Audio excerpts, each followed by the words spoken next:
Ambati Silks, Kanchipuram Saree Store, now in Vijayawada. Exclusive Pattu Sarees, Salwars and Lehengas.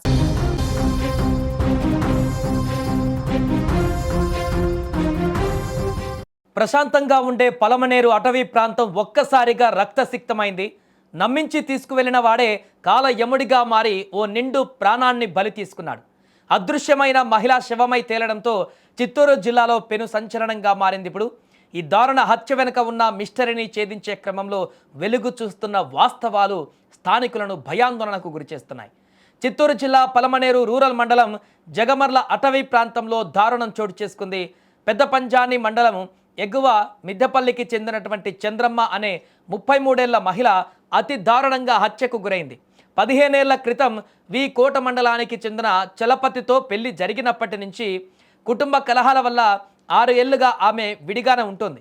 పెద్ద పంజానీలో tailoring చేసుకుంటూ చిటిల వ్యాపారాలతో జీవనం కొనసాగిస్తున్న చంద్రమ్మను సుబ్రహ్మణ్యం అనేటువంటి యువకుడు దారుణంగా అంతమొందించాడు.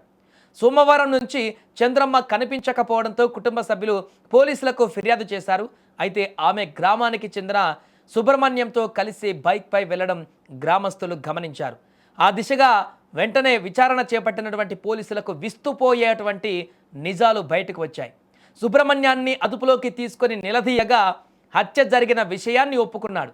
ఈ కిరాతకంలో సుబ్రహ్మణ్యంతో పాటు మరో 2 యువకుల ప్రమేయం ఉన్నట్లుగా పోలీసులు అనుమానిస్తున్నారు. ఆర్థిక లావాదేవీల వల్ల ఈ హత్య జరిగిందా లేక మరేదైనా కోణం ఉందా అని పోలీసులు ఆరా తీస్తున్నారు. మరోవైపు చంద్రమ్మ మరణ వార్త తెలుసుకున్న కుటుంబ సభ్యులు గ్రామస్తులు తీవ్ర ఆగ్రహానికి లోనయ్యారు. పోలీసులు తమకు మృతదేహాన్ని చూపించలేదని ఆరోపిస్తూ చెన్నై బెంగళూరు జాతీయ రహదారిపైన జగమర్ల వద్ద బైఠాయించారు. రోడ్డుపై ధర్నాకు దిగడంతో వాహనాలు భారీగా నిలిచిపోయాయి. బాధితులకు న్యాయం చేయాలంటూ నిందితులను కఠినంగా శిక్షించాలంటూ కూడా వారు డిమాండ్ చేశారు. పోలీసులు రంగంలోకి దిగి ఆందోళనకారులకు నచ్చజెప్పే ప్రయత్నం చేస్తున్నారు. ప్రస్తుతం నిందితుడు సుబ్రహ్మణ్యం పోలీసుల కస్టడీలో ఉన్నాడు. పెద్ద పంజాని చలమంగళం పంచాయతీ విద్యాపల్లిలో నివసిస్తున్నది. అది నీడుగుంటలో చీటీ డబ్బులు కావాలని ఆ ఊరు అబ్బాయి సుబ్బు అనే మనీ అబ్బాయిని తోడుకొని 8 గంటలకి నీడుగుంటకు వెళ్ళింది.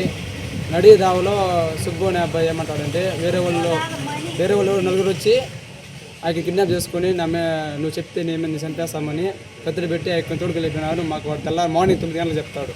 అంతవరకు మాకు ఇంతవరకు ఇన్ఫార్మ్ చేయలేదు. మళ్ళీ వాళ్ళని అడగతా అంటే నాకు అదే చెప్తున్నాడు. ఏమని నడి రోడ్లోకి వచ్చి 4 పేకల మంది కత్తులు పెట్టి ఆయన తోడుకు వెళ్ళిపోయినారు అని చెప్తాడు. ఇప్పుడు ఏమంటాడు లాస్ట్కి నేనే చెప్పినాను అని పోలీసులు చెప్పినారంట. ఇంతవరకు మాకు పోలీసులు న్యాయమే చేయలేదు అసలు.